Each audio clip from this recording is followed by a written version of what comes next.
আমরা যে depression low pressure ইত্যাদি নিয়ে যে আমরা এগুলো বলতাম, আজকে অ্যাকচুয়ালি ভূপৃষ্ঠ থেকে 3.1 কিলোমিটার ওপরে আমরা একটা সাইক্লোনিক সার্কুলেশন, যেটাকে আমরা বাংলা বলি চক্রবাত ঘূর্ণাবর্ত বলি, তাই না? চক্রবাত ঘূর্ণাবর্ত আমরা একটা দেখতে পেয়েছি।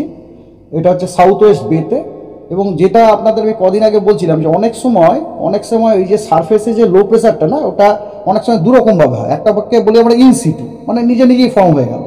আর একটা কীরকম হয়, ধরুন ওপর লেভেলে কোথাও কোনো সাইক্লোনিক সার্কুলেশন হয়েছে, তারপর ওটা ডিসেন্ড ডাউন করে যায়, এটা ডিসেন্ড ডাউন করে গেল, বুঝতে পারছেন তো?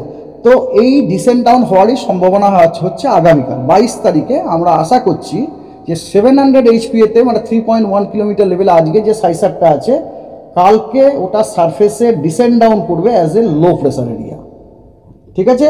এবং ওই লো প্রেসার এরিয়াটি প্রথমে উত্তর পূর্ব দিকে মুভ করার সম্ভাবনা আছে।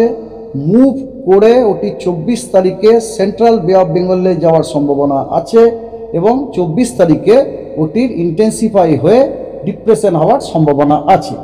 এবং তারপরেও ওই সিস্টেমটি উত্তর পূর্ব দিকেই পরবর্তী মুভমেন্ট হওয়ার সম্ভাবনা আছে, এবং তার ফার্দার ইন্টেন্সিফাই হওয়ারও সম্ভাবনা আছে।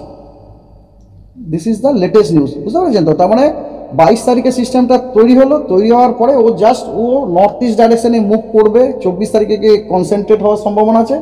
তারপরেও আবার কিন্তু নর্থ ইস্ট ডাইরেকশনেই মুভ করার সম্ভাবনা আছে। এবং যখন ও মুভ করবে, যেহেতু সিয়ের ওপর মুভ করবে, সিটা যেহেতু ওয়ার্ম আছে, পশ্চিমবঙ্গের সব জেলাতেই thunderstorm, lightning, rain and dusty wind, maximum wind speed 40 to 50 kilometre per hour, along with কালবৈশাখী ঝড়ও কিন্তু কয়েকটি জেলাতে দেওয়া হয়েছে 50 থেকে 60 কিলোমিটার বেগে। কালবৈশাখী ঝড় হচ্ছে বীরভূম, মুর্শিদাবাদ, নদিয়া, ইস্ট বর্ধমান, এই কটি জায়গাতে কালবৈশাখী ঝড়, যেটাকে স্কোয়াল বলি, যেটাকে, ওটা হওয়ার সম্ভাবনা আছে। আর গোটা দক্ষিণবঙ্গতে কিন্তু অরেঞ্জ অ্যালার্ট দেওয়া আছে আজকে।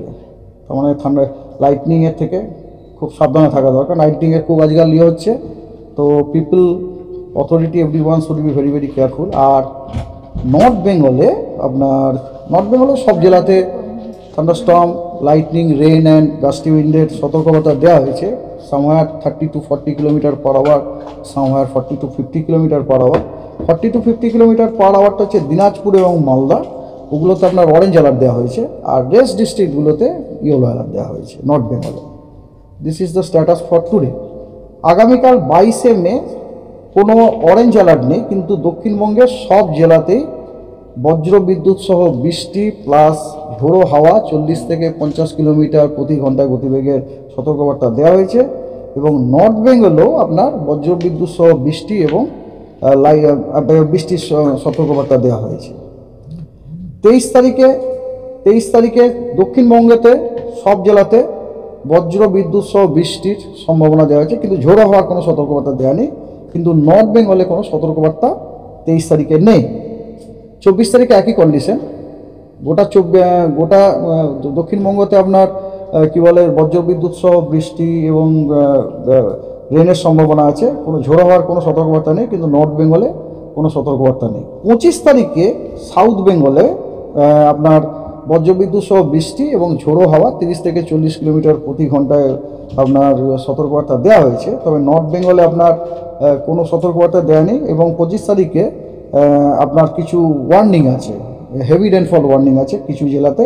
সেগুলি হলো ইস্ট মেদিনীপুর, সাউথ 24 পরগনা এবং নর্থ 24 পরগনা, এগুলোতে আপনার হেভি রেনের সতর্কবার্তা দেওয়া আছে।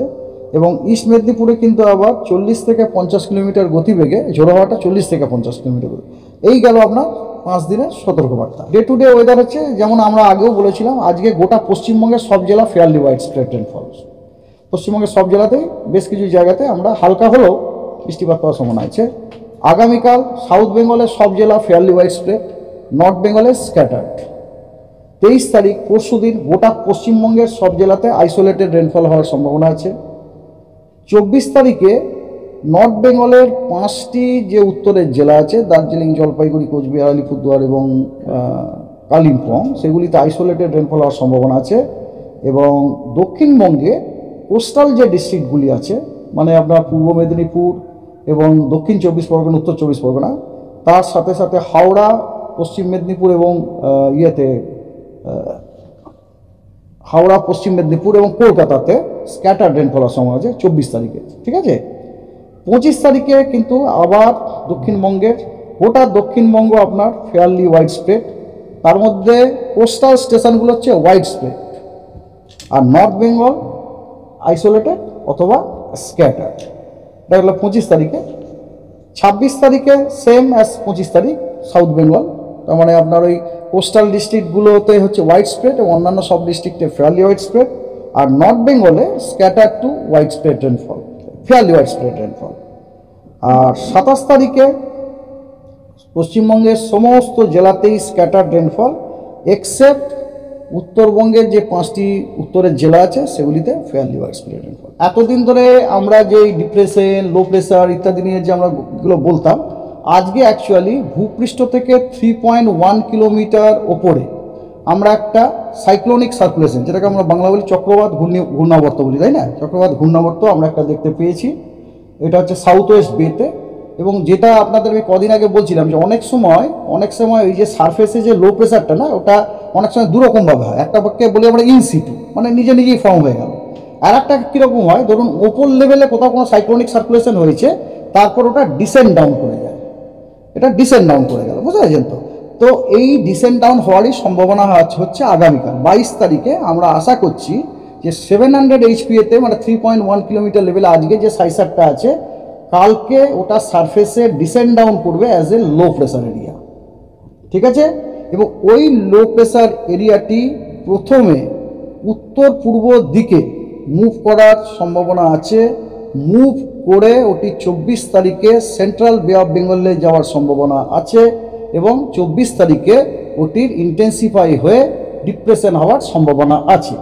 এবং তারপরেও ওই সিস্টেমটি উত্তর পূর্ব দিকেই পরবর্তী মুভমেন্ট হওয়ার সম্ভাবনা আছে, এবং তার ফার্দার ইন্টেন্সিফাই হওয়ারও সম্ভাবনা আছে। This is the latest news, বুঝতে পারছেন তো? তার মানে 22 তারিখে সিস্টেমটা তৈরি হওয়ার পরে ও নর্থ ইস্ট ডাইরেকশনে মুভ করবে, 24 তারিখে গিয়ে কনসেন্ট্রেট হওয়ার সম্ভাবনা আছে। তারপরেও আবার কিন্তু নর্থ ইস্ট ডাইরেকশনেই মুভ করার সম্ভাবনা আছে, এবং যখনও মুভ করবে, যেহেতু সি এর ওপর মুভ করবে, সিটা যেহেতু ওয়ার্ম আছে, there is a chance that it